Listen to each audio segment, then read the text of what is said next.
today I don't really have a LoR gameplay video. I kind of wanted to make a little video about me for anybody new to the channel and wondering why you should listen or follow me. There is nowhere left to go but up.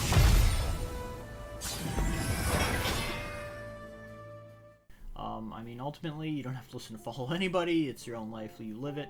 But in terms of card games, I have been playing card games pretty much my whole life. My history is something like the Pokemon trading card game came out when I was in like elementary school. I was just a young kid, and we used to collect and play those. I eventually just graduated into Yu-Gi-Oh! I wouldn't call it competitive considering it was neighborhood-wide. The internet wasn't really prevalent, so you didn't really know what meta decks were. Everyone just brewed their own jank, so there was no real solid competitive scene, I would say, outside of like major tournaments. And yeah, so then eventually I kind of got off card games. I've been playing video games my whole life. I'm a pretty prolific gamer. You know, played Dota, the original Dota, played Warcraft 3, StarCraft 2, World of Warcraft. I played a shitload of World of Warcraft. I actually created a guild in classic World of Warcraft when it re-released. We started in the start. It's called Soup. It's on Faralina. My wife became pregnant, and I stepped down as guild leader. And then, you know, ultimately my son was born, and I just retired completely. However, it was left in good hands. And anyway, so after Yu-Gi-Oh, I ended up getting into actually Hearthstone. So I don't know what the gap was. I played a ton of games in between. I did get into League of Legends during the beta, so I actually really liked the whole Riot characters. I started to fall in love with them. I'm more of a person that likes to play outplay characters, or high skill cap characters, I would call them. Something like a Shaco, an Ezreal, Katarina. Those are the type of characters I like to play. Although I had so many hours in that game that I'd pretty much play anybody. Anyways, those are my go-tos. Play Dota 2 a lot. I probably have like 4,000 plus hours in Dota 2. But I think my main thing was the strategy-esque genre. I played Pokemon pretty competitively, not the card game, the actual Game Boy game, and I would, you know, create perfect IV, moveset Pokemon, climb the ladder, participate in tournaments. I probably have like 10,000 hours played in Pokemon, you know, just between breeding Pokemon and getting perfect IV stats, creating different teams. Anyways, there's a shitload of stuff you could do, and you know, I explored a lot of the possibilities, and I played Pokemon pretty competitively. Kind of my mantra is, you know, my idol Ricky Bobby, he says it best, if you ain't first, you last. So I try to be the best at everything I can do. Whenever I do something, I tend to dive right in head first and try to be as competitive and improve as much as possible. So that goes for any video game I play, any life endeavor. I really try to do to be successful at it, and I opt to not compare myself to others. I don't really want to put a cap on myself or be demoralized, right? So it doesn't really matter how good you're doing or how bad they're doing. It's like, can I be better? I also played a lot of sports growing up. I played hockey, soccer, and a little bit of lacrosse at really competitive levels. One time my power skating coach, you know, he asked me after a game, like, did you play, you know, you ever play a perfect game?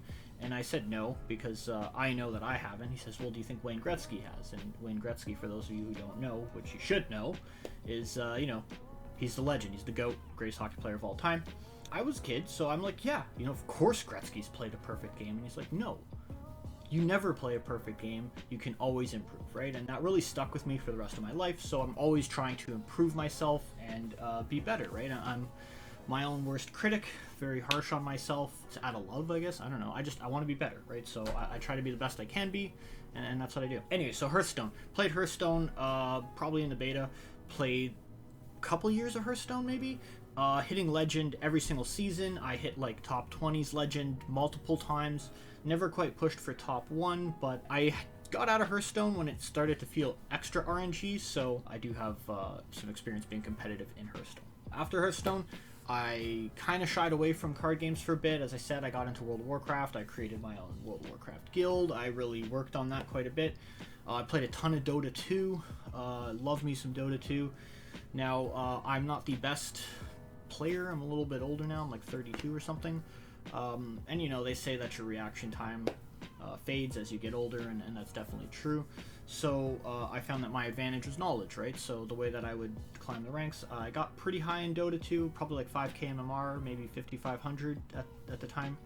And I played pretty much anything. I really loved Nature's Prophet. He was my guy. But basically, the way that I climbed the ladder was not by being, the best at playing, but more just my strategy and planning, right? So I could identify the game. I was always up to what's going on, and I knew how to flank or outflank my opponents, and mathematically, like, I'm not going to die here, and I can get this kill. What can he do? What can they do? Just knowledge is power, and I used knowledge as opposed to game skill to climb through the ranks, and I think that applies to pretty much any game until you get to the top level, where everybody at the top level has the same knowledge, and then it comes down to skill.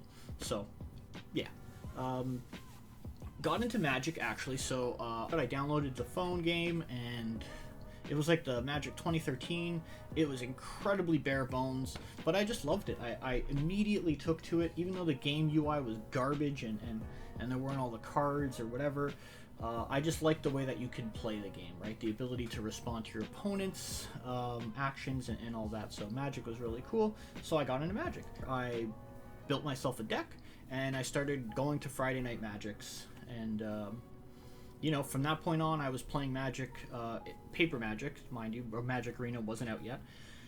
They did have MTG online, but I didn't like it. I traveled maybe 5 days a week, honestly, just going to different tournaments, different local game stores. So, I would play one in 20 minutes away this way, 20 minutes away that way, and so on. I would travel all around my area, probably within an hour radius around where I live, and participate in as many events as I could. Often winning them, but I know, Friday Night Magic's nothing special, so it's called F&M. It's not always on Friday. Nonetheless, I would participate in a ton of Magic stuff, and I loved it. Then, my wife had a coworker who, upon hearing I got into Magic, was ecstatic, and I was like, that's very strange. So I talked to the guy. Turns out he was a Magic judge, and he's been playing probably since the game began. And he played EDH, Elder Dragon Highlander, also known as Commander. It is a different format. I was playing Standard at the time, and he basically got me into this format. And he introduced me to his game group, or his play group, called the Shack, and it's a group of older dudes. When I say older, I don't mean like they're like 80 or anything, but they were older than me, and they're all professionals, and they had these great careers, like professor, lawyer, whatever. They're very successful, very smart, and very good at the game, right? So I basically got almost like a trial by fire, sink or swim-esque thing. So I would go play with these guys every chance I got. Competitive EDH is probably the most degenerate format, or maybe one of, but I absolutely loved it.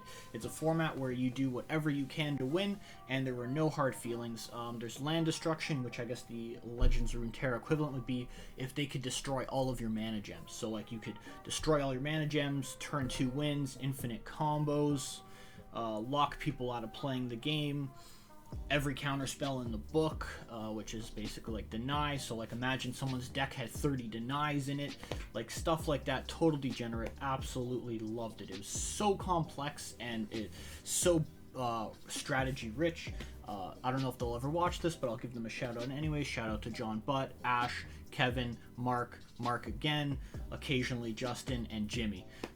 You guys really upped my game in terms of card games and strategies, and you showed me how to play Magic for real, because Standard is nothing like CDH. CDH is crazy.